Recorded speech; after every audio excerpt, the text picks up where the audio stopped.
මේ ලෙසන එකදී බලාපොරොත්තු වෙන්නේ Photoshop වල ඉන්ටර්ෆේස් කියන එක ඔයගොල්ලන්ට හඳුන්වීමක් කරන්න.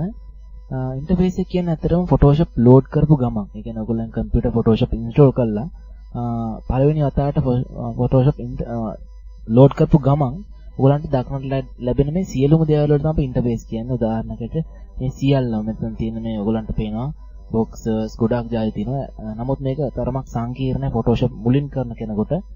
ඒ වගේම ග්‍රැෆික් ක්ෂේත්‍රයට අලුත් කෙනෙකුටත් මේක ගොඩක් සංකීර්ණ වෙන්න පුළුවන්. මොකද ඒගොල්ලෝ දැකලා තියෙන කම්පෝනන්ට්ස්, ඒ කියන්නේ කොටස් තමත් අවමයි. උදාහරණයකට මේ උඩ කොටස නම් ගොඩක් වෙලට ඔයගොල්ලෝ දැකලා ඇති Windows වලත් තියෙනවා. උඩින්ම මයි කම්පියුටර් ගියත් මේ හැම දෙයක්ම වගේ තියෙනවා. නමුත් මේවයි තියෙන ಜಾති නම් මෙතෙන්ද ගොඩක් වෙනස් වෙලා තියෙනවා.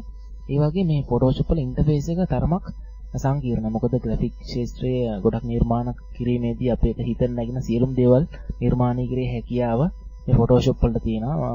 එම නිසා මේ අපිට Photoshop වලින් ගොඩක් tools සහ edit කරන්න පුළුවන් විදිහට ගොඩක් දේවල් ලබා දීලා තියෙනවා. එම නිසා මේ ඉන්ටර්ෆේස් එක තරමක් සංකීර්ණයි. අපි සංකීර්ණත්වය අයින් කරගන්න අපි එකින් එක පිළිවෙලට ඉගෙන ගන්න ඕනේ.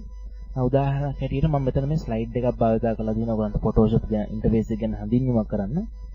මුලින්ම අපි බලමු මේ උඩින්ම තියෙන මොනවද කියන ෆයිල් එඩිට් ඉමේජ් ලේයර් කියලා හෙල්ප් වෙනකන් තියෙනවා. මේක සාමාන්‍යයෙන් ඔයගොල්ලෝ දැකලා ඇති Windows වලත් තරමක් දුරටම මෙනු සිස්ටම් එක තියෙනවා. මේකට ඇත්තටම menus කියලා තමයි කියන්නේ. මේන් මෙනු කියලා තමයි අපි නම් වශයෙන් හඳුනාගන්නේ. අපි මේ ලෙසන එකද බලාපොරොත්තු වෙන්නේ ඇත්තටම මේ ඉන්ටර්ෆේස් එකට මේකේ කොටස් වලට කියන නම් හරියාකාරව ඉගෙන ගන්න. මොකද මේ CD එකේ ඉස්සරහට අපි ලෙසන් අරගෙන යද්දී ඔයගලන්ට මේ නම් වලින් තමයි අපි මේ boxes හඳුන්වන්නේ.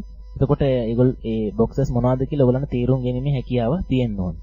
උදාහරණයකට මම දැන් මේ main menu කියන එක සාකච්ඡා කරන්න යන්නේ. මේ main menu එකේ ගොඩක් menus අඩංගු වෙනවා. මේ ඔයගලන්ට පේන මේ වටේ තියෙන දේවල් වලින් ගොඩක් ಜಾති මේ main menu වලත් තියෙනවා. නමුත් ඒ Photoshop වලින් අපිට පහසුව තමයි මේ වගේ ලබා දීලා තින්නේ එළියටත් ඒ tools වෙන වෙනම. මම මේක ක්ලික් කරොත් ඔයගලන්ට පේන main menu කියලා ඔයගලන්ට පෙන්වලා තියෙනවා. මම මේ ස්ලයිඩ් එක භාවිත කරන්න මේ නම් ඔයගලන්ට හොඳින් තේරුම් ගැනීම පහසුව සඳහා main menu කියලා අපි තමයි මේකට හඳුන්වන්නේ. ඒ වගේම මෙන්න මේකට අපි කියනවා tool box කියලා. tool box කියන්නේ සියලුම tools මෙතන අන්තර්ගත වෙන Photoshop වලදී අපි ඉදිරියේදී භාවිත කරන්න සූදානම් වෙන සියලුම tool මෙතන අන්තර්ගත වෙලා තිනවා. අපි මේක ඉදිරියේදී tool box කියලා හඳුන්වුවොත් ඔයගොල්ලෝ තේරුම් ගන්න ඕන මෙන්න මේ area එක තමයි tool box කියලා කියන්නේ. අපිට Photoshop වලදී මේක එහෙම කිරීමේ හැකියාව ලැබිලා තියෙනවා. ඒ වගේම මෙතන option bar කියලා තියෙනවා. option bar කියන්නේ මේ tools වලට අයත් තවත් tools. ඒ කියන්නේ මේ tool එකක් select කරොත් ඒ tool එකට අදාළ තවත් වෙනස්කම් සහ ඒවයේ තියෙන තව ගති ලක්ෂණ මෙතන පෙන්වලා තියෙනවා. අපි ඒ ගැන ඉදිරියට සාකච්ඡා කරනවා. මේක නම් වශයෙන් option bar කියලා තමයි අපි මේක හඳුන්වන්නේ. ඒ වගේම මේක ක්ලික් කරොත් මේ image window. අපි image එකක් open කරොත් මෙන්න මේ විදිහට තමයි open වෙන්නේ Photoshop වල.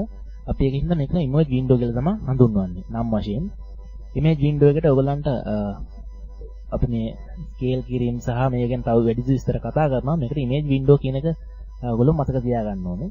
ඒ වගේම මෙතන මේ image window එකේ තියෙන උඩ title bar කියලා. මේ image window එකට අදාළ ඒ කියන්නේ image එකට අදාළ තොරතුරු පොඩ්ඩක් මෙතන සඳහන් කරලා දෙන්න. ඒ කියන්නේ magic.start.jpg කියන image එක තමයි මෙතන open වෙලා තියෙන්නේ. 100ක් විශාල වෙලා දිනවා මේක. RGB කියන color mode එක. මේ අපි එකිනෙක කතා කරන මොනවද කියලා දැනට මතක තියාගන්න. මේකට title bar කියලා තමයි අපි හඳුන්වන්නේ. මෙතන මේ සාමාන්‍යයෙන් maximize minimize close button ටික තියෙනවා. මේ වයින් ඔයගලන්ට සාමාන්‍ය Windows වල කරන කාර්යය සිදු කරගන්න පුළුවන්. close කිරීම සහ maximize ගැනීම. ඒ වගේම මෙන්න මෙතන මේ සියලු දේවල් අපිට palettes කියලා කියනවා. ඒ කියන්නේ Photoshop වලින් අපිට පහසුව සඳහා, ඒ කියන්නේ ගොඩක් කාර්යයන් කර ගැනීමේදී ගොඩක් පහසු කිරීමට තමයි මේ palettes අපිට ලබා දීලා තියෙන්නේ. අපි මේ palettes එකින් එක සවිස්තරව කතා කරනවා ඉදිරියේදී. මේ palettes විශාල සංඛ්‍යාවක් තියෙනවා. ඔයගලන්ට පේනවා මෙතන layers මේ වැහිලා තියෙනවා ගොඩක්. අපි මේවා ගැන කතා කරනවා. මේ layer palette කියලා තමයි හඳුන්වන්නේ. color palette කියලා හඳුන්වන්නේ. navigate palette කියලා තමයි.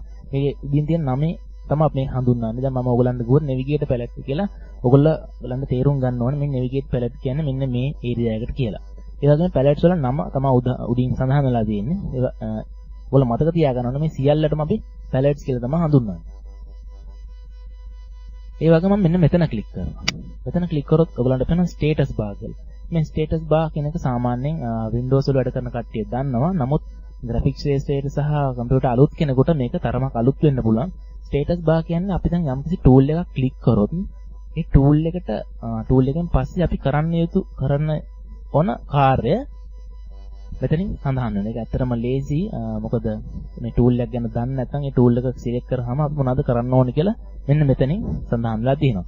අපි මේ ගැන සාකච්ඡා කරන ඉදිරියේදී මේ ඉන්ටර්ෆේස් එක ඔයගොල්ලෝ හොඳට හුරු පුරුදු වෙන්න ඕනේ. මොකද ඉදිරියේදී Photoshop සමග වැඩ කිරීමේදී ඉන්ටර්ෆේස් එක ඔයගොල්ලන්ට ගොඩක් හුරු පුරුදු වුණොත් තමයි ඔයගොල්ලන්ගේ කාර්යයන් කාර්යක්ෂමව කරගන්න හැකියාව තියෙන්නේ. අපි ඉදිරියේදීත් මේ ඉන්ටර්ෆේස් එක ගැන තව ලෙසන් වලින් සාකච්ඡා කරමු.